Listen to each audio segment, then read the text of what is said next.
Today we will continue with our class on the basket's display.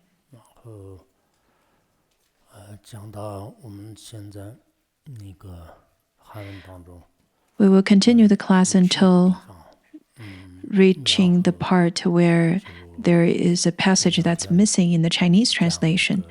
And then we will put a pause to the basket's display class for a few days because I'm currently translating that part which is missing in the Chinese version. It is not that easy to translate. Initially, the translation into the Tibetan translation is a bit easier to understand. Not so sure if this is Tomi Sambuddha's translation because in the colophon it states that this is a translation by Ishide. However, the text is exactly the same within the complete collection of the Money Mantra. We had to address this before as well. Anyhow, Tomi Sambuddha probably translated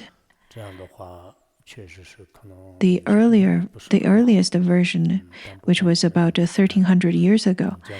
So indeed, the part that is currently missing in the Chinese language is also difficult to understand in the Tibetan language as well. It is about 10 pages that I need to translate. So that covers about 2 classes. And to make the announcement for next week's schedule, tomorrow we will have the class on the Shurangama Sutra, and next Monday and Tuesday we will also continue with our class on the Shurangama Sutra, and then we'll see when I will be able to finish the translation and then continue with the teaching of the basket's display. This is the first thing. And then the second thing is that in terms of our change of office, our rota of the department managers, it's mostly completed. So far, it seems fine. But in terms of the actual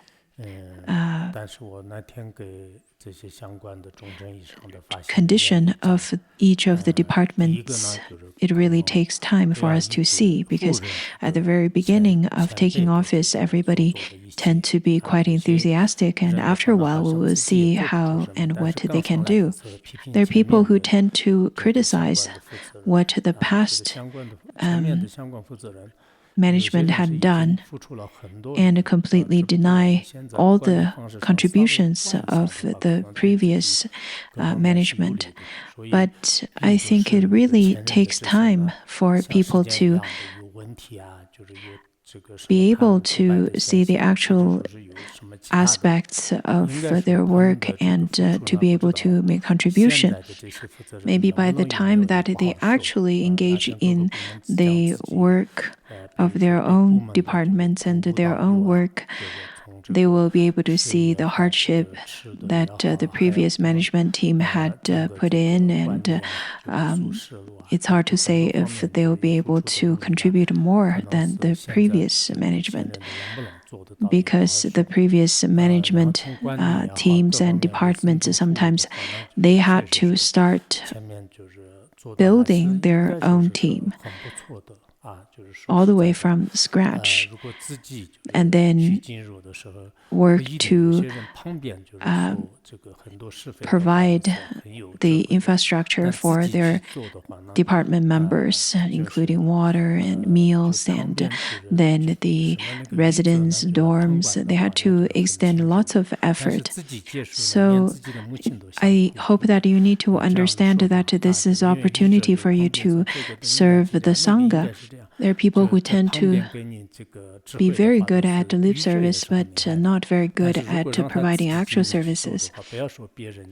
The ones without wisdom, the foolish ones, may give various kinds of instructions to others and appear to or try to make themselves look quite wise, but when they actually engage in those practical work, not only that they would put shame onto themselves and feel quite bashful about their activity, their parents and even their mothers would feel quite shameful to have such children. It is said in the Tibetan proverb in such a way.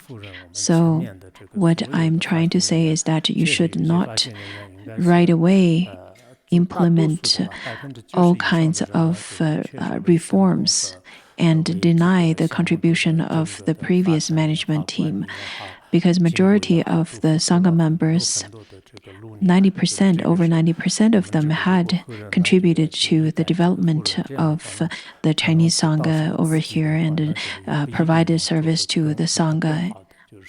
And it is hard to say if the current management team would be able to do better than them. The Tibetan lamas and jomos also had such problems at the beginning. When they first step into office, they would find all kinds of faults that the previous management had done and then started to criticize them. But then after actually engaged in the same work for a few years, they would not even be able to match the contribution and service that was provided by the previous management. So I really hope that everyone can take this opportunity as an exercise or as a practice.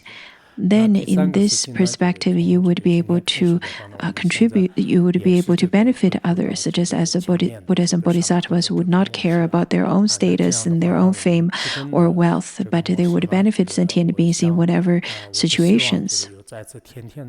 Now, the third thing is that I do not wish to enforce the rules every single day, but I would like to repeat over here again, that is, the ones that's above 60 years of age can take turns to come to the shrine hall to receive classes.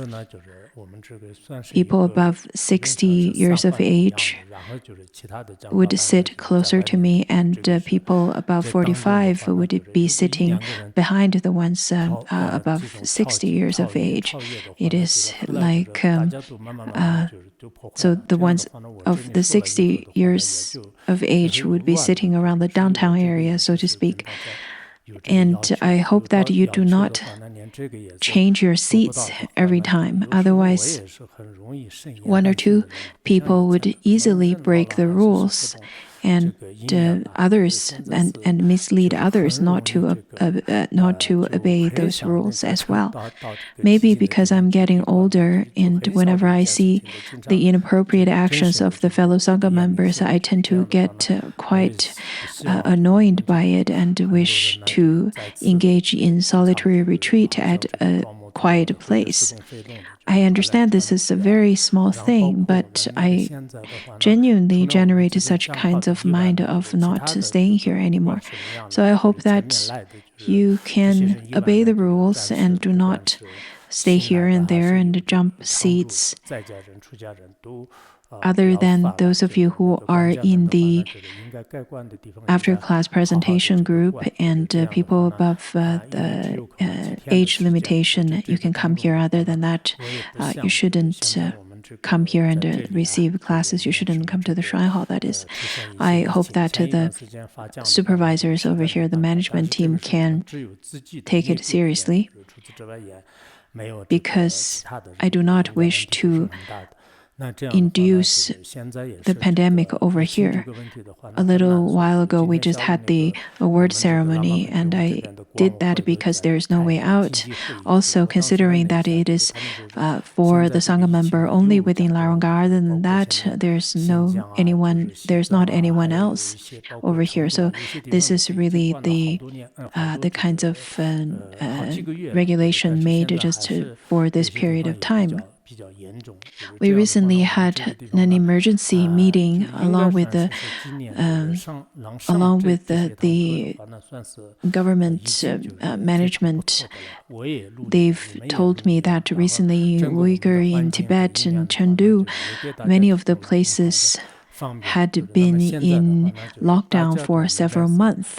and it's getting more and more severe. So considering all of those situations, it is already quite a miracle that we're having classes for this year, and we've tried so hard.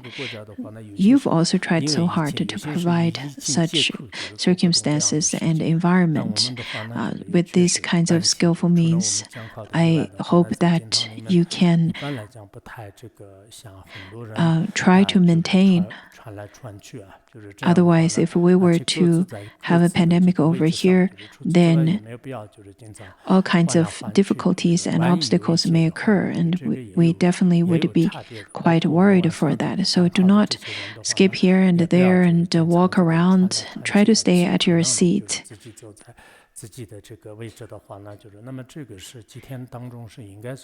If you can stay at your seat, then I think it should be fine. There is nothing that's difficult to endure about it. So try to cooperate with that regulation. Now, the fourth thing,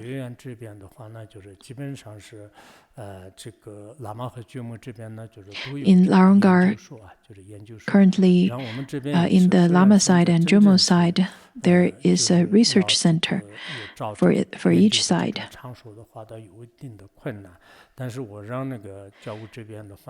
Though it was difficult to find a place where we can conduct research, but I've asked the teaching department to find places or to find classes where you can conduct research. The first aspect of research is mainly focused on the 5 treatises. And the second one, which is extremely important, that is how to propagate Dharma. For a period of time, we had all kinds of favorable circumstances from different aspects where then we had developed different kinds of topics where we can engage in, such as the Buddhism in life, as well as other kinds of topics that talks about integration of Buddhism in society.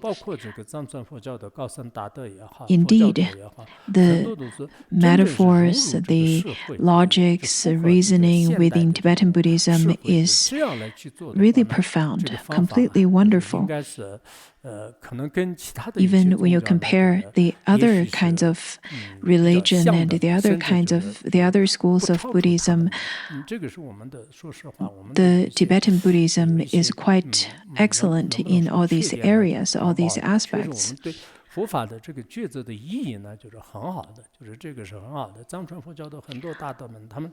The teachings within Buddhism is really wonderful. The Tibetan Buddhist masters are so excellent in their practice and their studies.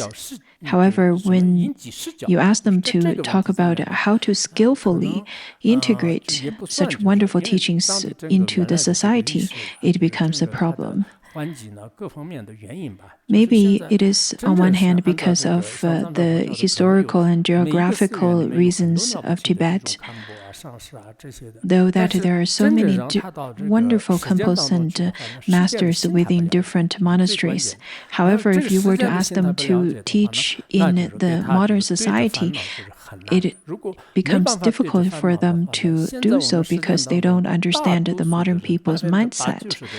And I think that's the key, because majority of the worldly people, 80 to 90% of them, would not wish to practice Dharma for the benefit of all sentient beings.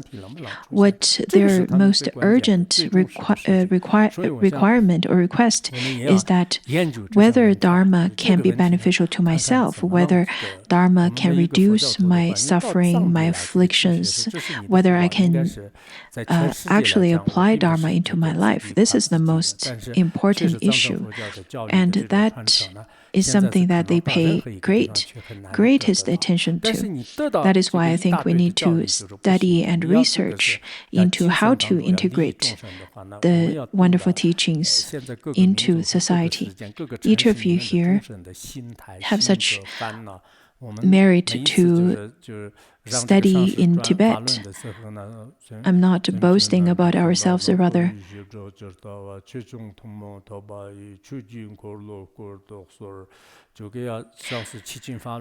you will not be able to find any other places where you can receive the oral transmissions and the teachings that's so complete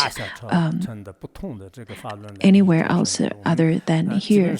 So whenever you go to different places to propagate Dharma, you need to then teach based on others' capacity and their disposition and characters. Just like whenever we ask the lamas to turn the wheel of Dharma, we usually would ask the teacher to turn the wheel of Dharma that would benefit sentient beings, let it be the great vehicle, of the Hinayana vehicle, or different vehicles.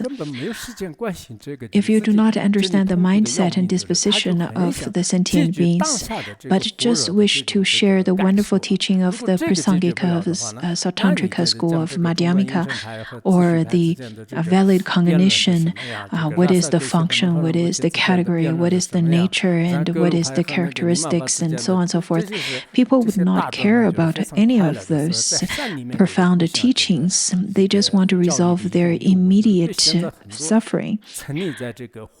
They don't have that energy to care about the wonderful display of the debate of Geshe Rasab as well as Mipa Rinpoche.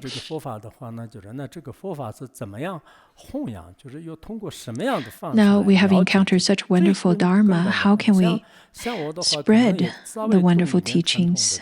How can we make others have an entrance to actually get into the path? We need to understand that. We need to at least learn a little bit about the characters, the dispositions, the leanings, the preference of the different sentient beings. In this way, I hope that you can research both into the profound teachings of the Dharma. You have to have a profession. You have to have a topic that you can extensively engage in research. But on the other hand, we need to see that there are so many people that are suffering and are our prospect audience. You need to be able to see what is their immediate problems, and if you can provide methods and skillful means to resolve their problems, and then you have a leverage to lead them onto the path of Dharma, so that they can slowly generate bodhicitta and then talk about emptiness and so on.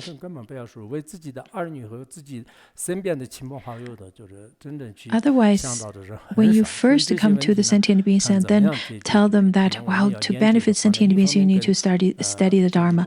But majority of sentient beings would not think in such a way. They would only care about their children and their family members and loved ones. The research center of Lamas and Jomos, on one hand, they engage in the study of the cultural and the traditional Buddhist studies. On the other, I think it's really important to engage in the research of how to propagate Dharma, but I think it needs all of our patience. However, it is my hope that you can engage in meaningful activities. The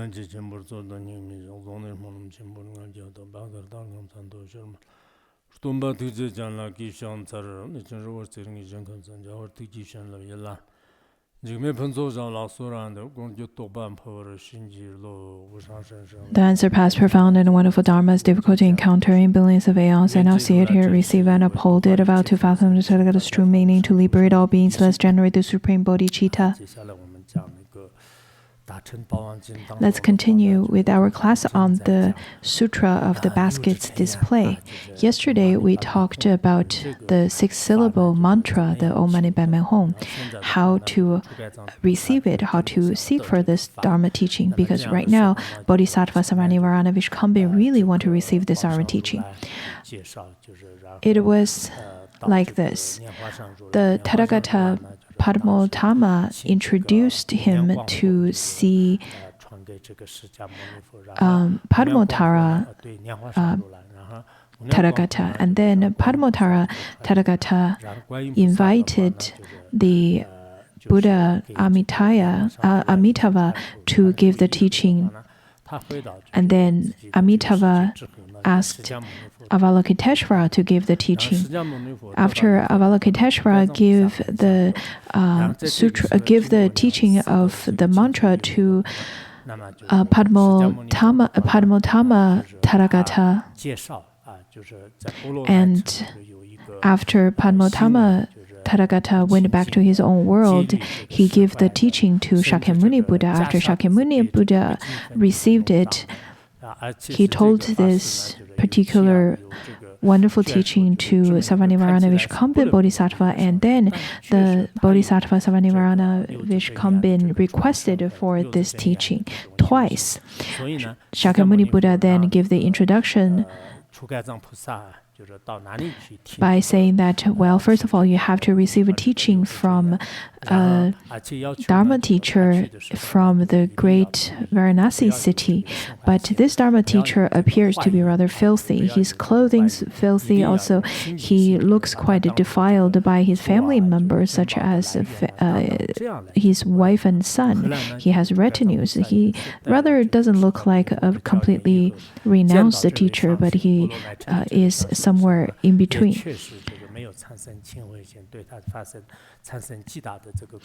Shakyamuni Buddha asked the Bodhisattva Savarnivarana Vishkambin to receive the six-syllable mantra from this teacher, and specifically told him that, be aware, do not generate any mind of despise and do not have any doubt. You have to have the mind of purity and treat this teacher as a Buddha, and make offerings with all kinds of jewels, all kinds of precious gems. When the Bodhisattva Savarnivarana Vishkambin went to the great city Varanasi and met this teacher, he indeed listened to the teachings given by Shakyamuni Buddha and did not get arrogant, and him, along with the great numbers of retinues, bodhisattvas, nagas, 8 classes of devas, and so on, all of those sentient beings made a great offering to that teacher. That teacher's name is not included in either of the Tibetan or the Chinese translation. At that time, the Dharmabhanaka said to the Bodhisattva Savarnivarana Vishkambin, saying that, noble son, do not create a cause for rumors. However, in the Tibetan translation, it is not translated in such a way. It simply means that do not regret. If one were to dwell in the afflictions, then one would not be able to attain liberation from samsara. I think the meaning is very alike to that of the English translation from Sanskrit version. However, the Chinese version stated that do not make such conceptual elaborations, do not make jokes, do not think of it as a game. Because if you were to seek for the Dharma, you should be seeking for the Dharma teachings wholeheartedly. Do not make a show out of it. Do not make conceptual elaborations out of it. And in this translation, it sounds more like that the Dharmabhanaka further emphasized that you should have the aspiration to truly eradicate all the afflictions within samsara so that you can attain the noble fruition. And then he continued to say that, noble son, those who indulge in the afflictions create the realms of beings and have the characteristics of samsara. Those who know the 6-syllable Mahavidya will not be polluted by desire, anger, or stupidity. One would not be defiled by any of those kinds of pollutions or any of those 3 poisons.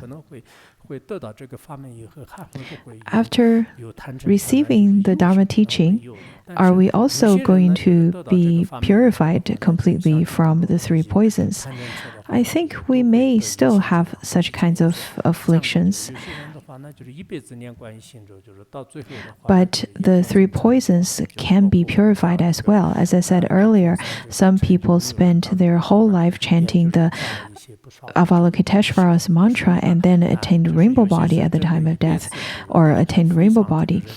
There are lots of stories about it. There are lots of people that practiced wholeheartedly on this mantra at the time of death.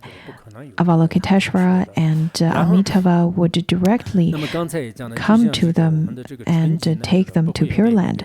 And for these kinds of practitioners, there would definitely not be any of the 3 poisons. The teacher then continued to say that a noble son, just like the gold in the Jambu River, does not become stained. Someone who wears the 6-syllable Queen of Mahavidyas on his body will have a body that is not polluted by desire, anger, or stupidity.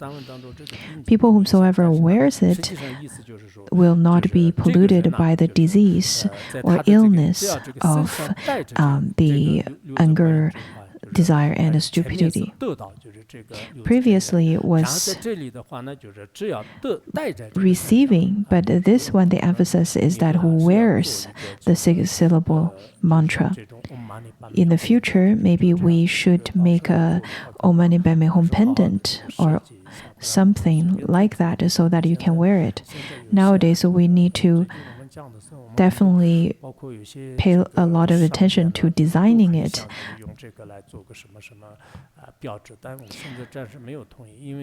Nowadays, lots of people wanted to make products out of the related objects, dharmic objects, but I haven't really agreed to it. However, I am agreeing that if you can print Om Mani Padme Hum, the 6-syllable mantra, then that would be good. There are some principles at the times of making products for the propagation of Dharma. For example, you should not print the 6 syllables mantra on the packaging of the product, otherwise people would throw it into the garbage, and that is inappropriate. Or print the Prajnaparamita Heart Sutra onto the shoes. That is not good either. So we are not making those products to engage in business or anything like that. We need to clarify that intention. Nowadays, we know the importance of the 6 syllables mantra. Lots of people outside of Larangar don't know that yet. So you don't have to hastily make products without further contemplation on how to benefit others or benefit your customers. You need to know your customers, you need to know your audience, you need to develop that kind of sense so that you can propagate the teachings and you can spread the Dharma. Without that kind of mindset, that kind of benefiting others business mindset, your business would hardly be successful. Maybe making those can be meritorious. However, after making those products without further considering the uses of it, then lots of the mantras and the objects with mantras and Buddha and sutras can be placed at a lower place where people would step over them, would even step onto them. Those would not generate merits anymore, rather it would generate great faults. So usually at the times of making the mantra, we need to wear it on our body somewhere that's clean. Otherwise, if we were to be like some of the Westerners that writes the 6 syllables mantra everywhere or the Heart Sutra everywhere, those are not appropriate. In the sutra, it says that if one were to wear it on one's body, this person will not be tainted by the disease of anger, aggression, and ignorance. Some people may think that, well, now I have the mantra on me, I'm already wearing it. Why is it that I still have the 3 poisons? Is it that the Buddha did not speak the truth? I think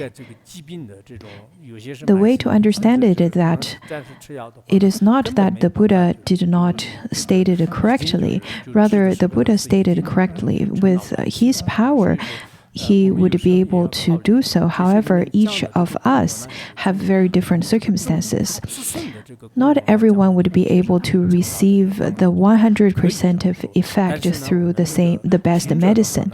Some people would definitely be able to be completely cured from this best medicine. And some people, even after you take a lot of those best medicines, their illness, since there are chronic illness, just to take those medicines for a short period of time is not going to completely cure them. So we need to understand it from that angle. From the function of the mantra itself, it does have such a powerful capacity. However, to receive 100% of the effectiveness is very much based on us. And whether we can attain liberation right away or not are very much based on our own capacity, our own route. And there are various kinds of cases, many cases throughout history, our world, that people attain liberation just by receiving that mantra. Then Savarni Varanovich Kambin grasped the Dharmanaka's feet tightly and said, "My senses are impaired, so be my eyes. I have lost the path, so show me the path. I am thirsty for the Dharma, so quench my thirst with the taste of the Dharma. I lack the highest complete enlightenment, so give me the seed for enlightenment. Give me the opportunity of the Dharma. Give me the pure body of perfect established forms."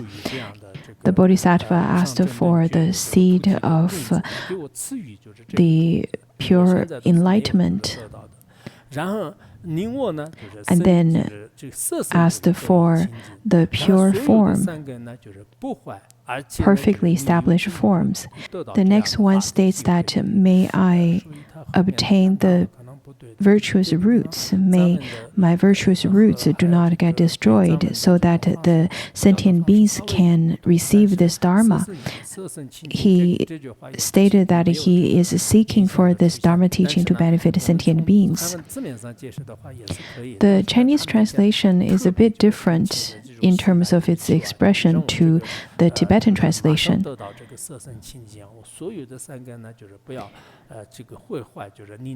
The Chinese translation said that he eagerly pleaded the Dharmabhanaka, the Dharma teacher, saying that, "Please let me gain this pure form and let me have the virtuous roots and not be destructed, and let the sentient beings receive this Dharma teaching." He specifically said that he is seeking for the Dharma teaching for the sentient beings. And then the Bodhisattva Savarni Varanovich Kambin, along with the retinues, the groups of people that he brought, saying that, "Please be generous and share the Dharma teaching to us, because it is very difficult for us to come and seek for the Dharma teaching. So please be generous and share your Dharma teaching. Give us the sixth syllable Queen of Mahavidyas, through which I will quickly achieve the highest complete enlightenment and be a Samyak Sambuddha. Turn the 12 wheels of the Dharma." Over here, the 12 wheels of Dharma would refer to the 12 categories of the sutras.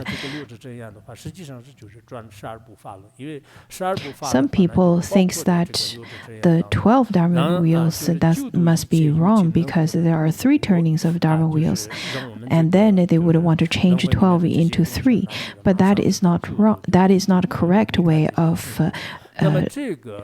treating sutras, because it has a different meaning over there, though it uses the same terminology. It means that there are the 12 categories of the Dharma teachings. So he continued to say that, "Turn the 12 wheels of the Dharma, free all beings from the suffering of samsara, give me the 6th syllable Queen of Mahavidyas that I have not obtained, give me the 6th syllable Queen of Mahavidyas, be my protector, refuge, and support, be a home for the homeless, be a protector to those who lack protection, be the refuge place for those who lack a refuge place. Please be the torch in darkness." This is his request for the turning of the Dharma wheel. Sometimes when we request an empowerment from certain teachers, the disciples would go to the teacher and then continuously and kept on asking the teacher to give the Dharma teaching. At that time, the disciples would emphasize on how they are the ones without refuge, without protector, how they are poor sentient beings living in darkness. Would you, the teacher, give us the teaching of the sixth syllable Mahavidya, which is a torch that would brighten up the darkness? This is a request to the Dharma teachers. The seven branch offering also includes a request to the turning of the Dharma wheel. We need to request for the turning of the Dharma wheel from the Buddha, from the Bodhisattvas, as well as the spiritual teachers. Those kinds of requests are quite crucial. The Bodhisattva Sarvanivarana Vishkambin, as long as his retinues of humans and non-humans kept on asking for the Dharma teacher to give them the teaching.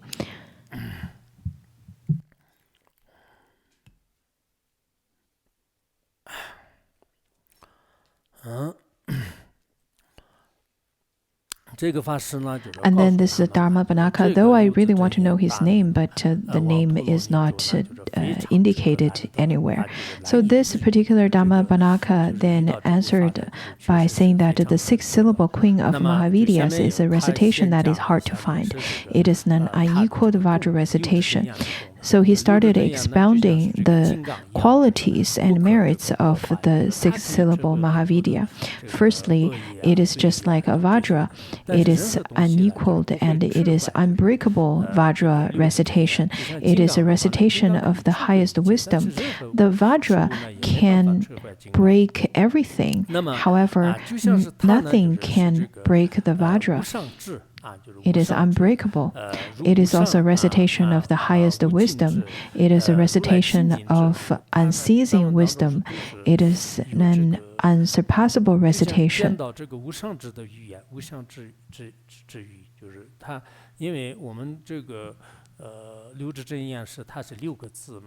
In the Tibetan translation, it specifically says that it is as if one were to see the unsurpassed speech, meaning that at the time of seeing the sixth syllable Mahavidya, it is just like that you have already seen the speech of the Buddha's unsurpassed wisdom, the unceasing wisdom, all of the wisdom of omniscience, the primordial wisdom, the wisdom of knowing the truth of the phenomena, the pure wisdom, all kinds of wisdom of the Buddha. At the time of seeing the sixth syllable mantra, it is just like seeing all the kinds of wisdoms of the Buddha. It may seem to be just of the six syllables, however, it is of the wisdom, the essence of the wisdom of the Buddha. It is a recitation that brings liberation. It is a recitation of the pure wisdom of the Tathagatas. It is a recitation that eliminates desire, anger, stupidity, and the sufferings of samsara. It is a recitation of skills in all methods.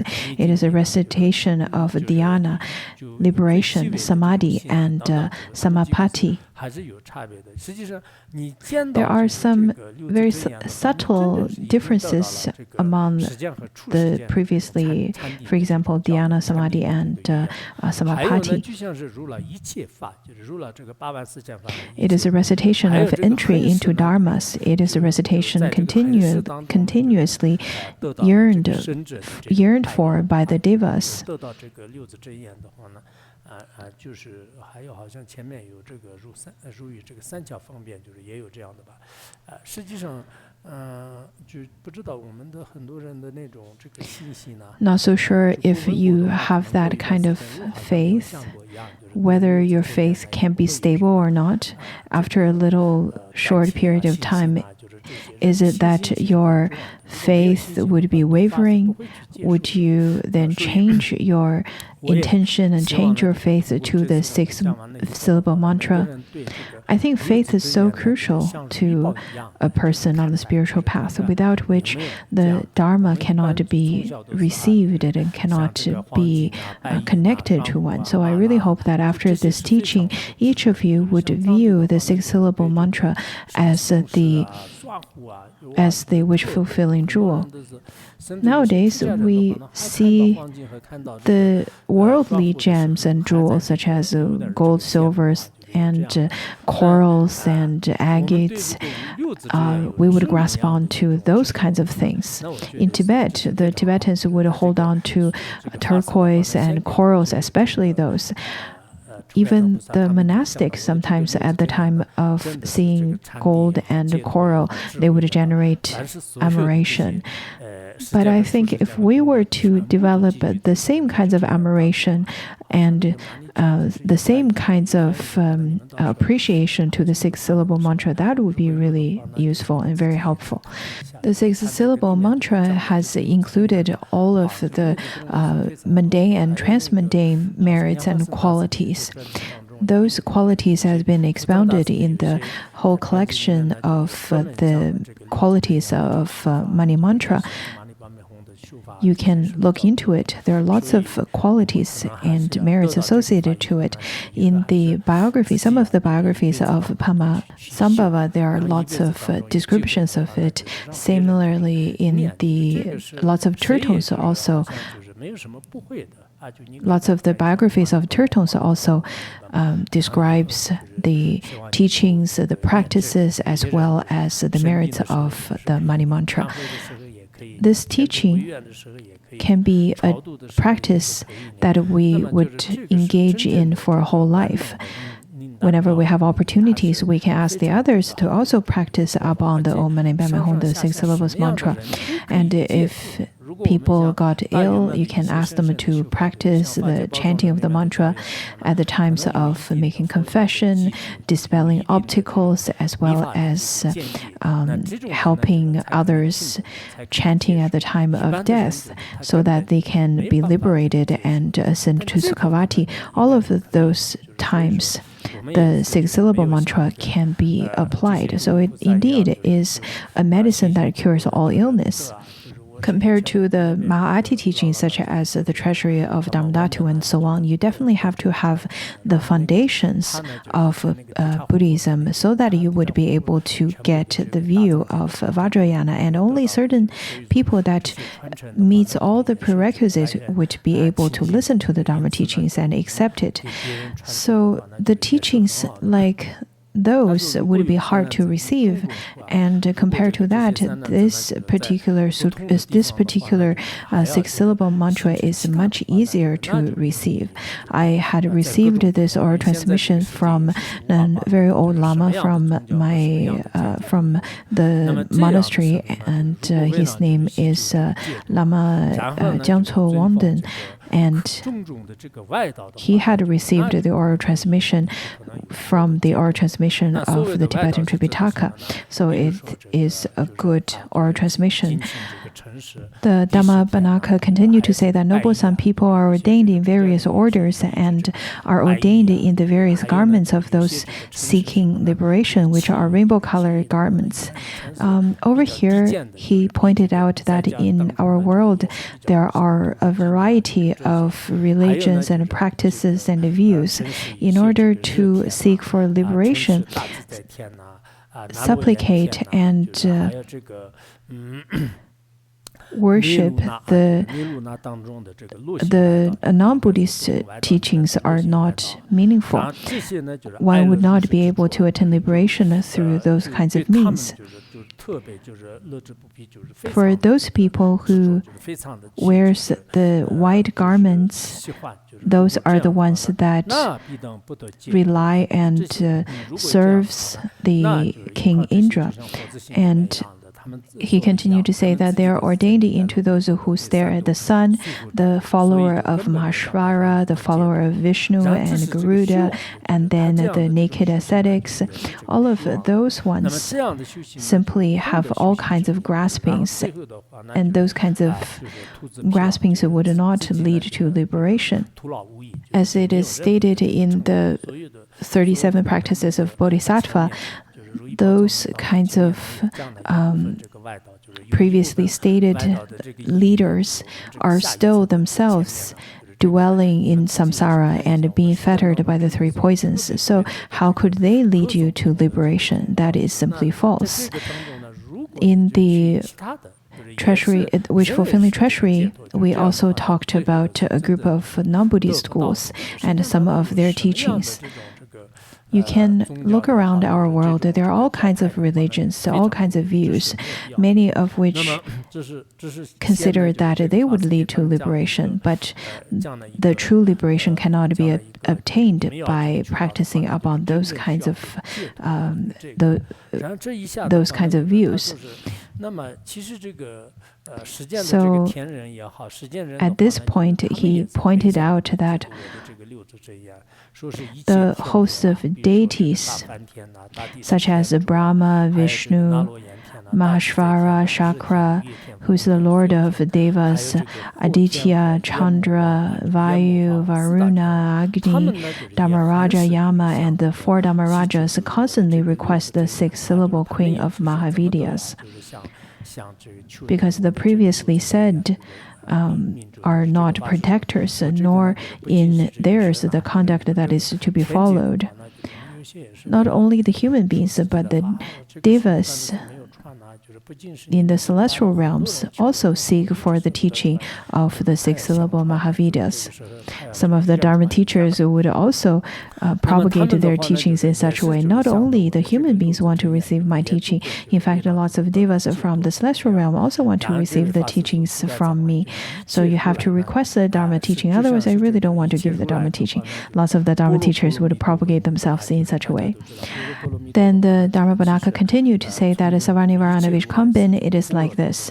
Prajnaparamita is known to be the one who gives birth to all the Tathagatas. For the same reason, the six-syllable Vajra, the six-syllable Mahavidya also arose from Prajnaparamita. The Tibetan translation is a little bit different than the Chinese. The Tibetan says that the mother of all the Buddhas is Prajnaparamita. For the same reason, the queen of Mahavidya also comes from Prajnaparamita. The Tathagatas, all the Arhats, Samyak Sambuddhas, the Bodhisattvas, the host of Bodhisattvas, fold their palms together and pay homage to the six-syllable queen of Mahavidyas too. Then he continued to say that, noble son, this is the most essential, most subtle, and most wonderful Dharma. The six-syllable mantra within the whole Mahayana teachings, it is the most essential, the most wonderful, most profound. Why is that? It is because out of the 12 categories of sutras, the 12 categories of sutras is not translated in the Chinese version, but in the Tibetan version it is included. According to different schools and different sects, they have different views upon the 12. Some would say that there are 9, some would say there are 12. But in the most ultimate, there are 12. Over here it says that if one were to receive the teaching of the six-syllable Mahavidya, then one have received the 12 categories of sutras. This part, the Chinese language is a little bit difficult to understand, but the meaning should be the same. it means that the most subtle and most wonderful of the Mahayana is the six-syllable mantra. Why is that? It is because the Mahayana teaching do not surpass that of the 12 categories of sutras. If one were to chant, to remember, or to recite the teaching of the six-syllable Mahavidya, then one is equivalent to have received the 12 categories of the sutra. I think it is difficult for us to receive the full 12 categories of sutras in this day and time.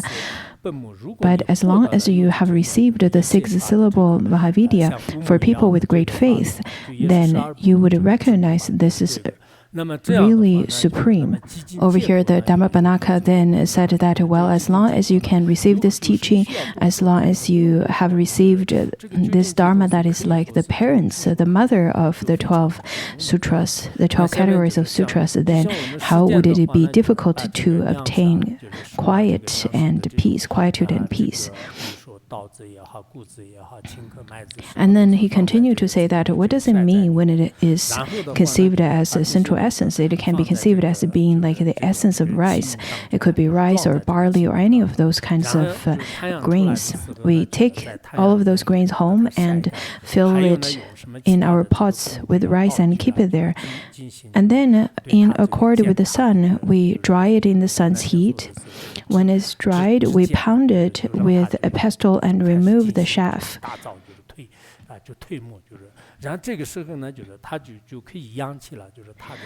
And then you can throw away the part that is the husk. The husk part would be blown away by the wind. And then what is the essence that is left? The essence is rice.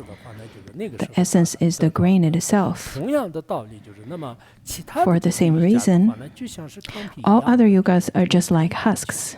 The husks, you can just simply throw them away. You don't need them anymore. The other yogas, the other teachings are just like the husks. And from among all the yogas, the six-syllable queen of Mahavidyas is just like the rice.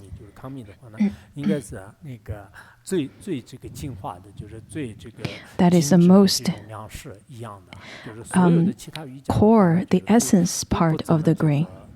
But the other teachings, the other yogas, are just like the husks that you can throw them away.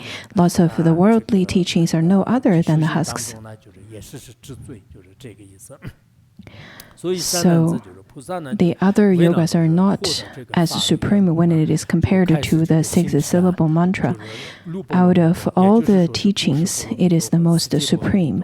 And then he continued to say that, noble son, the Bodhisattva produced merit in order to possess the six-syllable queen of Mahavidyas, so as to have the perfection of generation, perfection of conduct, perfection of patience, the perfection of diligence, the perfection of meditation, and the perfection of wisdom. Noble son, one repetition of the Mahavidya completes the six perfections. The Bodhisattvas, by receiving the six-syllable Mahavidyas, they would be able to perfect their six paramitas.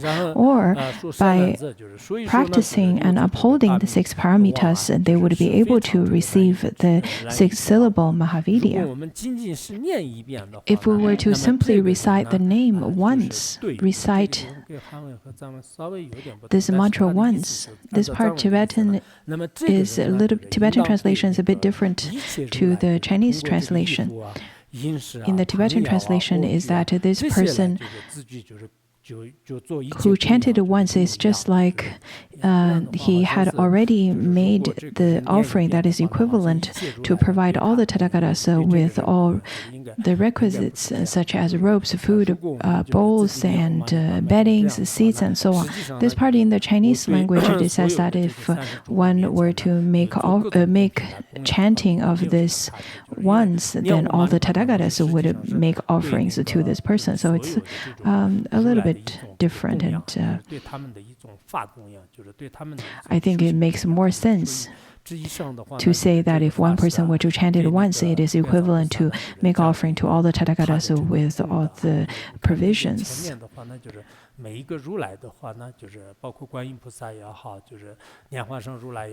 Whenever we chant this mantra once, it is just like making a Dharma offering to all the Tathagatas. Now, this Dharma Banaka, at the times of giving the Dharma teaching to Savarnivarana Vishkambin, he first gave him the teaching of the merit and qualities of this teaching.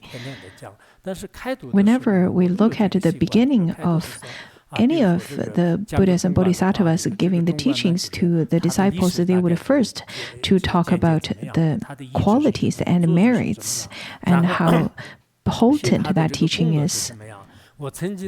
I also have that habit to do so, but I notice lots of our Dharma teachers don't have that habit. I think it's quite essential to first talk about maybe the history and then the translator and then what is the quality and merit one can gain from studying this particular Dharma. Also, we can tell the audience whom you had received the teachings from, and then in such a way the audience would be able to recognize the supreme quality of the Dharma that you're about to give to them. Phuntsog Rinpoche is a bit different when it comes to his teaching style, because we ourselves, we had to prepare our classes. We would have to prepare where I'm going to quote from which sutra and from which shastra. So I would have to make those kinds of pre-class preparations. But Phuntsog Rinpoche is completely different. His teaching style could vary quite a bit. Sometimes he would begin with the teaching of the qualities of the particular Dharma teaching, and sometimes he doesn't. It really very much depends.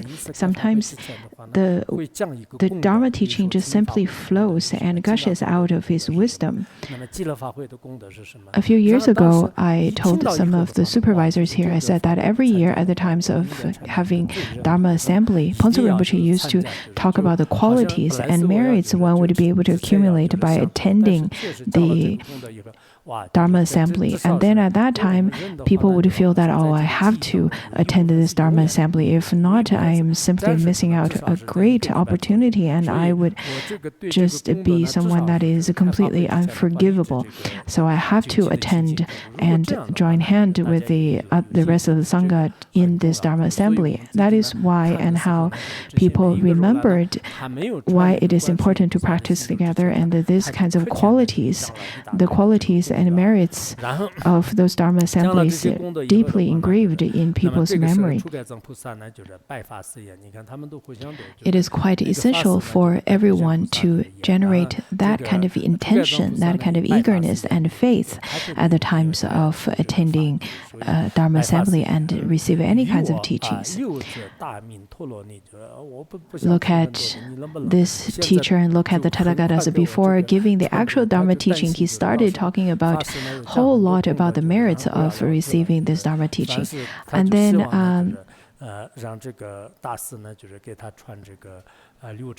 he asked the Bodhisattva Savarnivarana Vishkambin said to the Dharma Banaka, saying that, give me the 6-syllable Queen of Mahavidya.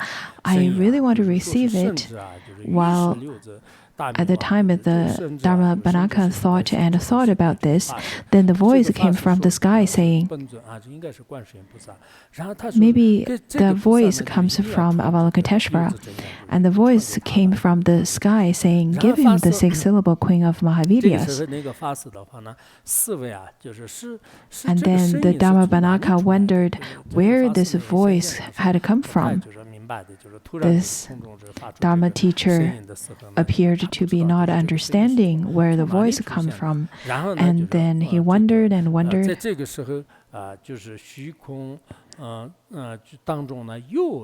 Again, there came the voice from the sky,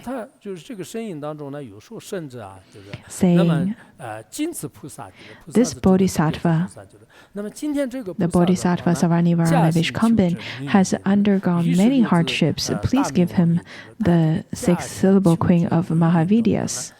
藏文当中是这样的，就是今天 The 这个 Tibetan 今天的 translation 这个菩萨呢，就是他就特别 means 精进的这个信持 the 这个 Bodhisattva 做了很多的苦行啊， that 就是 stood in 他 front 就 of 特别 you 的这种 had 精进啊，就是 practiced 去 it 修行啊， diligently 然后 and 做 went 了这个 through 非常多 lots 的这个 of 苦行。那么 hardship. 你呢，就是应该把六字大明珠呢，就是 For that reason, you 这样 should give him 那 the 么 teaching 韩文 of 的话 the 呢， six 基 syllable 本上意思 Mahavira. 是一样的吧， I 就是 think 假心是 the 它可能 Chinese 这 translation 种 is the 这个 same, 就是 though 苦 the 行嘛， Chinese 这个苦行。 wording is a 然后 bit 那个 different.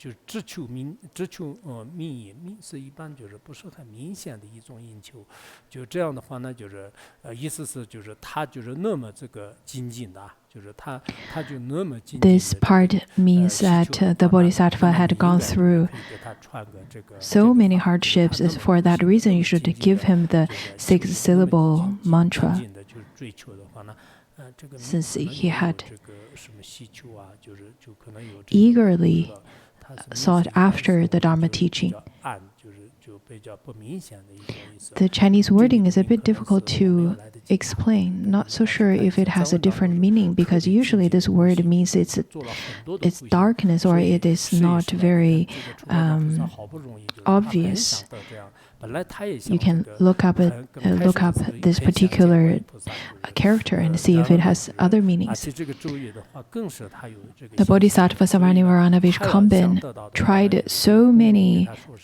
你要这个 different 传给 ways 他们。 to obtain the 那么已经就 six 空洞化出了 syllable 娘子的这个 Mahavidya. 身影，就是这个时候 At 呢， first, he 那个 really 说法 want 是 to 什么？ meet 就是 Avalokiteshvara, 他就 and 开 then 始就 he 是就开始他的 generate 去 the faith 做， towards the mantra 结果呢， itself. 这个 And 虚空 then 当中呢，就是有这个 at 观 that 世音菩 time, 萨，他 the 虽然没有 voice 直接 came 说是 through 观世音 the 菩萨，他 sky 这里呢，就是他这个 twice 莲花受 to 莲花 the 吉祥啊，这 Dharmapanaka 就是观世音菩萨的一个他的这个 within the 前面的一个 space. 特点，就是因为 Though 它 it 可以说 didn't 这个莲花 specifically 受 say 的 that 是 it 一 was 个莲花。 the 然后呢，莲花 Avalokiteshvara, 吉祥的话呢，就是用这个 but over 就 here 是那 it 种 says 吉祥 that 莲花所庄严的意思，就是那个，因为 the 它有带的这个 Dharmapanaka looked up into the sky and saw someone who had a body white as autumn moon, a crown of coiled hair, and an omniscient Buddha upon his head, and a beautiful lotus in his hand that was adorned with the splendor of lotuses.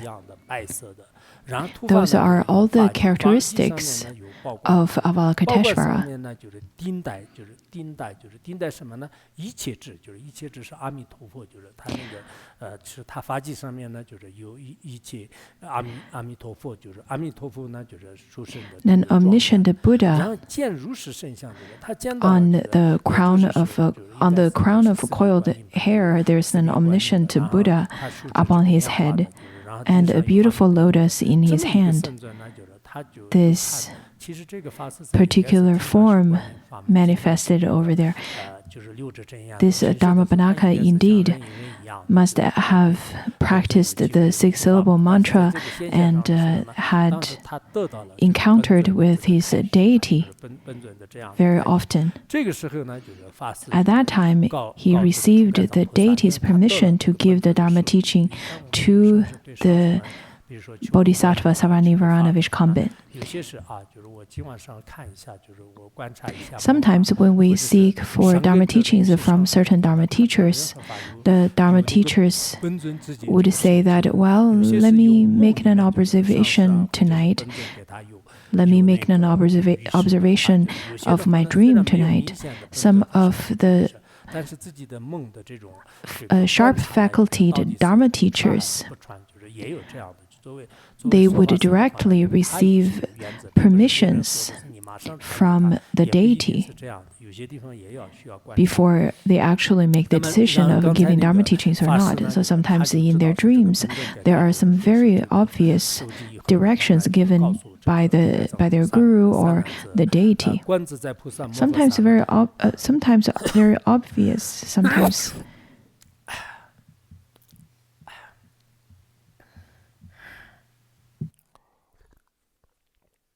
Sometimes those kinds of permissions are given in dreams. Anyhow, at that time, the Bodhisattva Mahasattva Avalokiteshvara personally told him that now you can give the teaching of the six-syllable Mahavidya teaching to this Bodhisattva Savarnivaranavich Kambin.